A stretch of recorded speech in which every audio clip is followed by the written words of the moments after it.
Okay. Driving this road in Flint, Michigan, Lilia Alberto is haunted by her mother's last moments. The fear the 76-year-old woman must have felt, desperately trying to control her 2005 Toyota Camry as it barreled down a quiet street at 80 miles an hour. She nicked that tree and the car went airborne and it was going 80 miles per hour.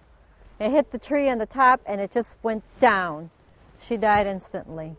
Guadalupe Alberto, by all accounts, was an extremely careful driver in good health. That was the first thing that I knew something had to be wrong, because my mother would never cross the street because of the two-way traffic.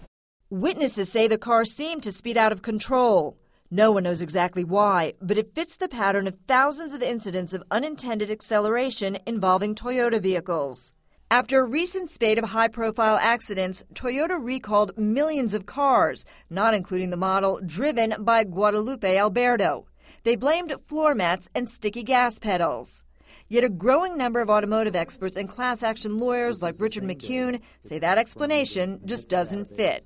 What I hear over and over and over again, I'm driving down the road and my car just takes off on me. I apply the brakes, sometimes it works, sometimes it doesn't. That's the pattern that we have seen. So I think unequivocally that these recalls simply do not get to the core of the problems that Toyota has. Safety analyst John Kane has looked at more than 2,000 accelerator incidents involving Toyota and believes the root of the problem lies in the electronic throttle system which controls the speed of the car.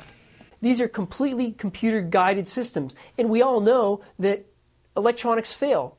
They do fail and they will fail. The problem with Toyota is they haven't built enough fail-safe devices into their cars to ensure that drivers get control of the vehicle when a failure happens. During a press conference in Japan this week, a Toyota executive ruled out any software or electronic issue with the accelerator. For the electronic control unit, we could not come across any case where we found that there was a misfunction in this control system. McCune says Toyota's recalls are disturbing in their limitations because they don't apply to all makes and models that have allegedly experienced the acceleration problem, like the '05 Camry Guadalupe Alberto was driving. Based on your evidence, you're suggesting that there are cars on the road that right now should be recalled. I think the recalls cover less than half of the models and model years that need to be part of this recall. Toyota says it bases its recalls on defects that have been identified and not solely on reports of unintended acceleration.